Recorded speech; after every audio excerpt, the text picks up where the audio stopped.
சென்னா செய்ய வேண்டிய முக்கியமானது நானும் நீங்களும் செய்யல.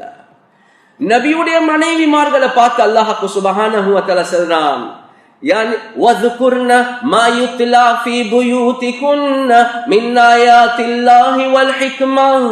நபியுடைய மனைவிமார்களே, உங்களோட வீட்டுல நீங்க குர்ஆனுடைய ஆயத்துகளை முஸாக்கரா செய்யுங்க, டிஸ்கஸ் பண்ணுங்க. ரசூலுல்லாஹி ஸல்லல்லாஹு அலைஹி வஸல்லமோட ஹதீஸ்களை நீங்க டிஸ்கஸ் பண்ணுங்க. அல்லாஹ் வீட்டுடைய அமல்களை சொல்லிட்டு அல்லாஹ் என்ன தெரியுமா சொல்றான், இன்னமா யுரீதுல்லாஹு லியுத்ஹிப அன்குமுர் ரிஜ்ஸ அஹ்லல் பைத் வயுதஹிருக்கும் தத்ஹீரா.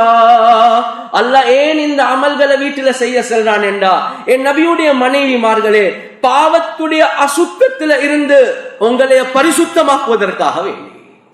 எனவே வீட்டுல நாங்க குர்ஆனுடைய ஒரு ஹல்கா, வீட்டுல நாங்க ஹதீஸுடைய ஒரு ஹல்கா, நாங்க வீட்டுல நல்ல விஷயங்களை பேசுறது. நபியுடைய மனைவிமார்களை பார்த்து அல்லாஹ் சொல்றான், உங்களே அசுத்தத்திலிருந்து, பாவத்துடைய அசுத்தத்திலிருந்து உங்களை சுத்தமாக்க.